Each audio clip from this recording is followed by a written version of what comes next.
You're listening to Popstar Conversations, taking you inside with your favorite musical artists. This week, we'll be sitting here with Brad Arnold from Three Doors Down. Brad, welcome to the show. It's good to have you here. So, Brad, you're not living in, God, I don't even know if I'm saying it right, Escatapa? You're not living there anymore, are you? Not Escataba anymore. I love Nashville, though, man. Nashville's a cool place. It's really inspiring as a musician. It's inspiring as a musician because there's such good artists there. There's always music going on, and logistically, it's really a lot easier to tour out of Tennessee because, you know, being from South Mississippi, it's so far down. You know, it's so far down on the edge of the country. Even that was about. Isn't that close to Jackson, Mississippi? Yeah. And to get all the way down to Mississippi, you hardly ever get a day off to where you can actually go home, you know what I mean? And living in Nashville, if you're in Ohio and you got like 2 days off, you can stop through home for a minute, you know, and it's a cool place to live. I like it. I just wish that the only thing that sucks about it is that my family lives in South Mississippi, so I'm 8 hours away from them, you know, and so I don't get to see my family as much as I'd like to. But Brad, in the beginning, was Three Doors Down, did you guys use the music like as an escape, a way, you know, to get out of town, to get out of the city? yeah. Well, what do you think 11 years later? Is it difficult for you to still travel, or is it a necessary evil, or do you guys just still really enjoy it? The only thing that sucks about touring for me after 11 years is just the actually leaving home. When I leave home and I hug and kiss my wife goodbye, it's hard, you know. And I don't think the adventure ever goes away because you always get a chance to, even if you're going to maybe the same city that you've been to, you're going under different circumstances at a different time. You know, maybe you didn't have a day off last time or something, and you get a chance to look at it this time, and it never loses the adventure for me because I always just try to kind of find a way to keep it new. Yeah. If you look at your career so far, you know, you've recorded 5 albums, sold more than 16 million records. You're selling out the biggest venues around the world. You guys are really low-key, normal guys. You keep a low media profile. You keep out of the press. There's always 1 or 2 songs, let me say catchy songs on the air that you guys seem to get a lot of flack for that. I think that us being normal guys and just singing songs about life, people want to hear songs about life, and people want to hear songs that they can relate to themselves, you know. And I think that people have just always kind of have identified with our songs, you know, because they can make them their own. And as far as the success goes of why we have been so successful for so many years, is there's one reason, and that's God. And God has blessed us, and He's kept us here, and He's kept us all safe, and He's kept us along the right way of life, you know. And I thank God every day for what we get to do. So is that why you had Jesus tattooed on your back? Yep. You know, I wanted a tattoo that I'd never be ashamed of, and I'll never be ashamed of Jesus. And you know, I don't live a perfect life by any means, but no one does, you know, and we're not expected to. But you know, I give credit where credit's due, and God has blessed us with so much. Well, Three Doors Down, do you think they'll ever have a ballad-free album? I mean, for example, maybe like experimenting with electronics. Never experiment with electronics, not too much. You know, but there's a couple little spots on this record that has a couple different little kind of weird little things on it, but only for effect, you know. And as far as the album full of ballads, not unless it was just meant to be, you know. We like to mix it up, and this record, and having read some interviews, you've probably heard me say it before, but this record really does kind of take you on a ride, you know. It starts out heavy, and it's got its slow songs, and it's got its fast songs, but it's up and down and up, down and up and down, and it's really a record that I think that you can put in and you can listen to the whole thing, you know. And that's what we've always tried to do, is make records, not just songs, you know. And I really encourage people to buy this whole album and to listen to the whole thing, and it's cool like that. But it is pretty safe to say that the power ballads that Three Doors Down's known for has gotten you a lot of radio airplay and is really responsible for your commercial success. Yeah, it is, man, and you know it's hard to get airplay tracks out right now that apply the way that you want them to apply, because music is so diversified now. I mean, you know, if you look back in the day, you had like 3 genres of music. You know, you had like gospel, rock, country, and you know, blues or something. And now there's 4 different categories of rock and roll. You know, and you get to listening to them. You know, like, excuse me, where does this fit in? You know, it's just, and I don't know. It's so diverse now, and there's so many artists out there that you just really kind of have to pick your place to be, and it's strange. Brad, I'm curious, are you still writing the lyrics to the songs while you're sitting at the drum kit? You know what, I do still. I wrote about probably half the lyrics to this record behind the drum kit and about half not behind the drum kit. Since, you know, you're not the drummer for the band anymore, does writing at the drum kit, is that a place of security for you? You know, I don't know. It's I guess it's more of a trigger than anything. You know, somebody sits down with a guitar and writes or something, you know, and I don't play guitar at all. But the drums for me is almost like my guitar. I can sit there and just start, and I don't even have to be behind a drum kit. I can sit here in this chair and start, you know, playing a beat, and before long I'll have some lyrics to go along with it. It kind of just triggers it in my head to come up with something. And that's the hardest part, is to get started writing a song. You know, once you come up with a topic and something you want to write about, it's pretty easy to write. So I guess you're the Phil Collins of Three Doors Down. You know what, I don't think I'm as good as Phil Collins, but I guess I did kind of used to be a little bit of the Phil Collins. Would you ever consider doing a side project as a drummer again? I'd love to. I was talking about that the other day, man. I would love. I was standing there. We were about to go on stage, and sometimes, you know, I still get nervous, and it's strange because it's the older songs that you've sang 1,000 times that you get nervous about sometimes, and I don't know why. You just do. And there's a lot of times that I was telling Gary the other day. I said, man, I wish I could just be the drummer, stand back there and just sit back there and play the drums and have fun, you know. And so, yeah, I could definitely do a side project as a drummer, but nobody will want me as a drummer because I'm not that good. This album was finished in October 2010. Why was the release date pushed back? The record company wanted to push the record back just to make sure that we really grabbed hold by the time that the record comes out, you know, because people now, you know, they move on so quickly with the internet. Information moves so fast, and you know, and so you really want to have it out there and really have all your things going for you just like you want them by the time you put a record out.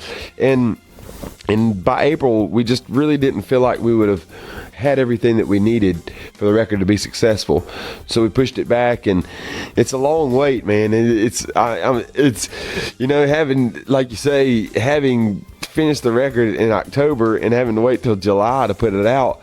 The whole time you're just sitting there, and it's like you're sitting on your hands, you know, and the wait is killing me. I'm sure you guys were really impatient. What were you looking for in this album? Did you find a lot of growth within it? Yeah. This record just grew. You know, every time you go in the studio, you learn more. And, you know, the first time we went in, we were so naive and just kind of like, I'm sure we looked like a deer in headlights, you know, just kind of so surprised and didn't know what we were doing. But, you know, every time you go in, you learn more of what's going on and what you need to do and how to do it. And this record, especially working with Howard Benson, he was such a great producer, and he pushed us farther than we've ever been pushed, and encouraged us just to try new things and just to do the best that we could. And I really feel like we did the best that we could on this record. And in the past, maybe sometimes we weren't as confident as we should have been in ourselves in a recording aspect. And this time we went in with all the confidence, and we knew that we had the best producer and we were going to make the best product that we possibly could. And I think keeping that mindset really, really kind of held on and affected the way the record turned out. you had a change in producers from Johnny Kaye to Howard Benson. Do you think that took it to another level? Yeah, in a way, yeah. And Johnny Kaye is a great producer, and I love him. He's a great guy, you know. But Howard is a great producer also, you know, and you know, we try to change it up. We've used Johnny twice, but he's the only one we've ever used twice, you know, and always want to get something a little bit different. But I think Howard's our guy, you know. I think we'll probably make our next 3 records with him. You know, he's a good guy that just.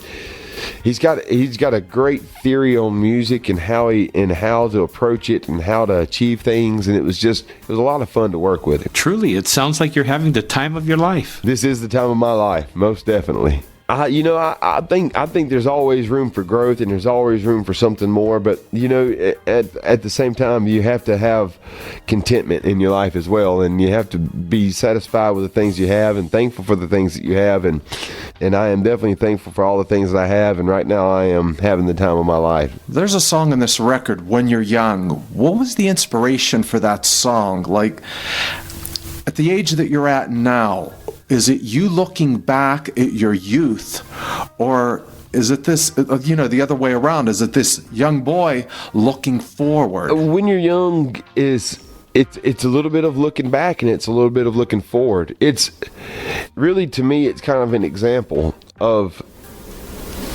to a young person, of someone who's, you know, I'm not an old man, but I'm not a teenager anymore, you know, but I can remember back on being young. Excuse me. I can remember back on being young and how hard it was. You're facing everything for the first time, and all these challenges come up, and nothing seems bigger than what's right in front of you, you know. And I guess in a way, I wrote those lyrics to that song to basically just say to a young person, hey, look, somebody understands. You know, I understand that it's hard to be young, you know, and the chorus of that song, you know, it's just, you know, you give what you give because they make you, and you're trapped in a place that won't take you, and they want you to be what they make you, and it's already over and done when you're young. You know, it's almost like your life's already, somebody's already got it scripted out for you. They want you to do everything that they want you to do the way that they want you to do it, you know, when you're young, because you people don't give you credibility for you know, realizing your own actions and put up to you the responsibility of being responsible for your own actions a lot of times, you know, and it's hard to be young. And I just really, more so than anything with that song, more than it want it to be a hit or anything, I really didn't care about it being a hit, and I still don't. I care that I know that there's people out there, and there's young people out there that need to hear that song. And you know, you get on YouTube and stuff in the States and read down through the comments on it, and it's really satisfying when you read a comment that somebody will write that, you know, says, you know, this song says exactly what I'm feeling. I couldn't put it into words what I was feeling, and this song was saying it, you know, and there's nothing better than that, you know. And the song Believer, was that a first-hand experience? No, Believer is not a first-hand experience, thankfully, but Believer came about because Chris brought me several guitar licks over to the house and just left them, and just kind of, and I listened to that one, and it took me about 3 or 4 days to just even wrap my head around it. I was like, what in the hell is going on in this guitar riff? And the more I got to listening to it, it was such a fun guitar part.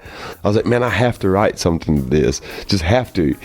And that song, you know, it's just you know, it's about a dude that a lady calls him up for, like, kind of a booty call, you know, basically, and he goes over and she's all talking dirty to him and whatnot, and but then her husband comes on, and he didn't know about any of that, And, so it's kind of about being caught in the tight spot, but it's just really meant to be a fun song. And it's a fun song to play live. People really enjoy it live, and it goes over good.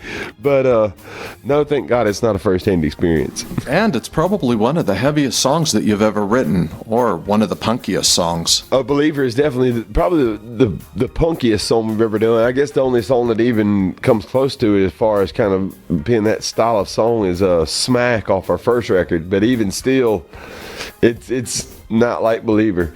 Believer, in right in the middle of it in our live show, we bust into a little Judas Priest breaking the law thing, and it's pretty fun. It's awesome. The themes of your songs are always about relationships, love, home, family. Are these the things that are important to you? Well, those are the things I identify with most, like love and home and family. They're just the things that keep me who I am, and that I believe people really want to hear about. And I think that they're the most relevant topics in anyone's life, or or they should be, in my opinion anyway,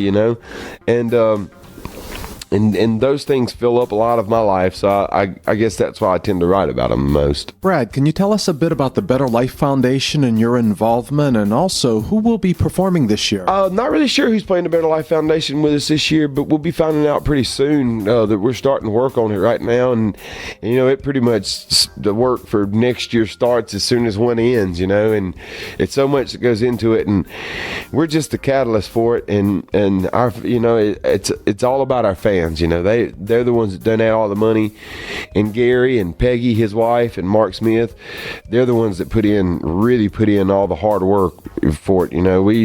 We show up and play and do our little thing, and we seem to get all the credit for it, and we really don't deserve the credit for it. They work their butts off on it all year long to put it together, and our fans, all the contributions they make it possible. I think this is our 7th or 8th year going in. I want to say that we're going into our 8th year. I might be wrong. It might be our 7th, but over those past years, we've raised like $3 million for different charities in our area, and in the foundation, it's $1 in, $1 out. We have one person on a payroll of it. That's the only money that comes out of it, and that person doesn't get paid very much, and it's the brightest spot in our career, and I'm so proud to just be a part of that foundation. Yeah, you're doing such good work with the foundation. Good luck with that and the new record. Thank you for being Brad, here with us today. Thank you very much. Thank you again for listening to Popstar Conversations. Be sure to click the subscribe button below and hit the red bell so that you'll be notified of our next exclusive interview. Thank you again for listening. Thank you for listening to Popstar Conversations. Please join us again for another conversation with your favorite musical artists.